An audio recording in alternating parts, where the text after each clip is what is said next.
Hi there. How are you guys doing? How was your Memorial Day weekend? Mine was okay. I did some pretty nice hiking with a friend, with Miss Bryn, if you remember her from school. We went on a hike on Mount Hebo, and also I caught a fish yesterday, a 14-inch trout, and that was super fun. I caught a cutthroat trout, did a little side cast, reeled it in. And yeah, my first fish in a while. Here, let me adjust this so it's straight. So we are reading There's a Boy in the Girl's Bathroom by Louis Sachar, and we're on chapter 23.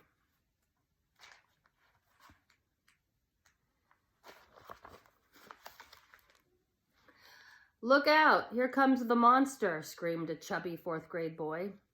"It's the monster from outer space." "Oh, it's so ugly," yelled his skinny friend.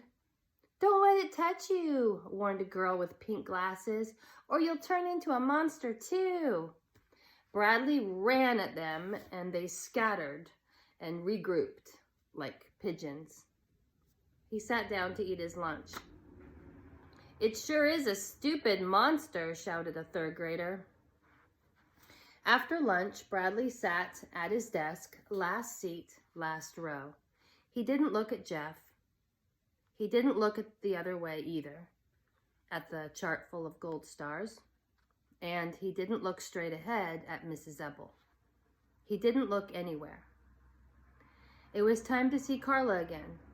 He took the hall pass from Mrs. Ebel and walked out of the classroom. He hated Carla.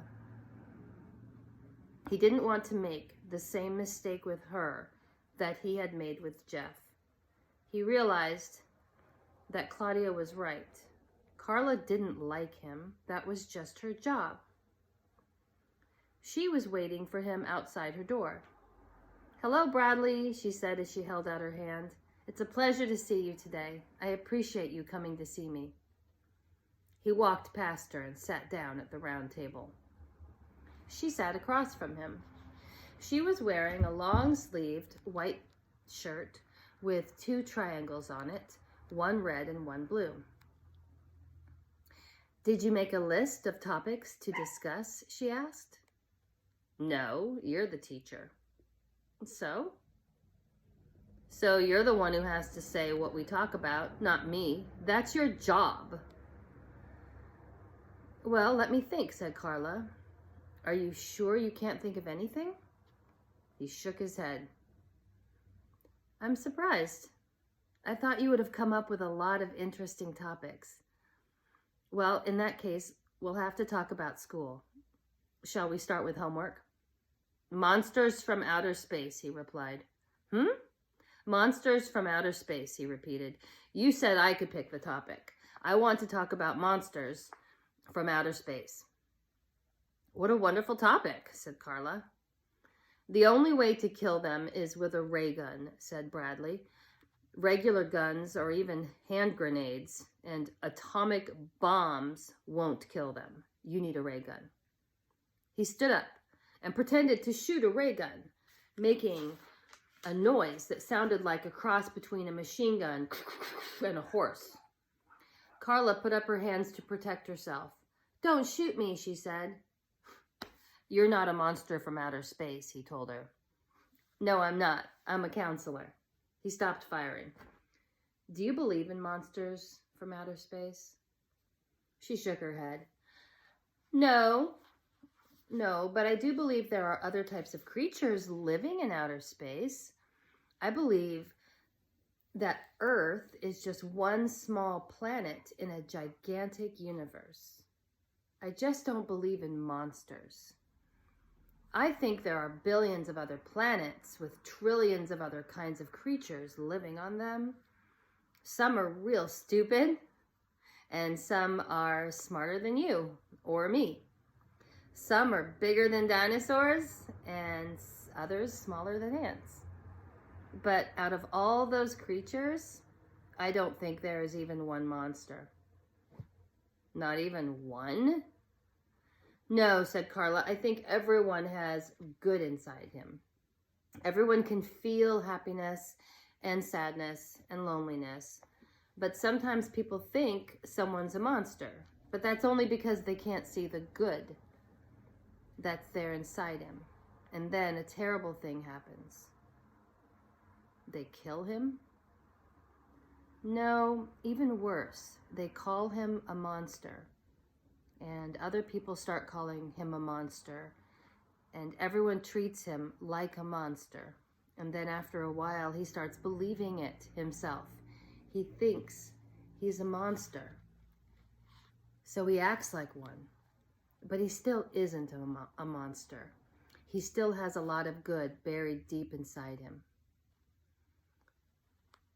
But what if he's real ugly? Asked Bradley.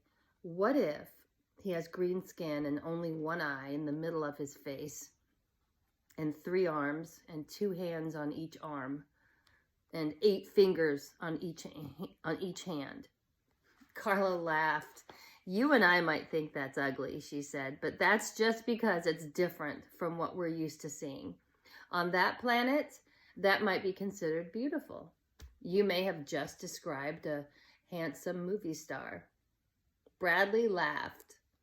On that planet, they probably would think I was ugly because I don't have green skin and I have 2 eyes. Bradley shook his head. No, they might think I was ugly, but not you. Why, Bradley, Carla said with astonishment. That's the nicest thing you've ever said to me. Thank you. He blushed. He hadn't meant it the way it came out. I don't want to talk about monsters anymore, he mumbled. Okay, said Carla. I think we had a very good conversation, don't you? You picked an excellent topic. For the rest of the session, he colored. He took a green crayon out of Carla's large box of crayons and tried to draw the creature from outer space that he had described. He was able to draw the 3 arms and 6 hands, but he had trouble fitting 8 fingers onto each hand. He looked up. Carla? Yes, Bradley. Can you see inside monsters? He asked. Can you see the good? That's all I see. He returned to his picture. He drew a black eye in the middle of the creature's face. He drew a red heart inside the creature's chest to show all the good that was there. Well, how does a monster stop being a monster? He asked. I mean, if everyone sees only a monster and they keep treating him like a monster, how does he stop being a monster? It isn't easy, Carla said. I think, first, he has to realize for himself that he isn't a monster. That, I think, is the first step. Until he knows he isn't a monster, how is anybody else supposed to know? Bradley finished coloring and showed his picture to Carla. He's a movie star on his planet, he said. Everyone loves him. He's very handsome, said Carla. You want it? Bradley asked. I mean, I don't want it anyway, so you can have it. I'd love it, said Carla. Thank you. In fact, I'm going to hang it on the wall right now. Bradley watched her tack it up. He almost told her that she wasn't allowed to put holes in the wall, but he changed his mind. It was time for him to go back to class. I'm looking forward to seeing you next week, said Carla. I hope you have another wonderful topic for us to discuss. He started to go and then stopped and turned around. Yes? She asked. He put his hands on his hips and stared at her. Did you forget something? He stood and waited. Her eyes suddenly lit up. She held out her hand and said, I enjoyed your visit very much. Thank you for sharing so much with me.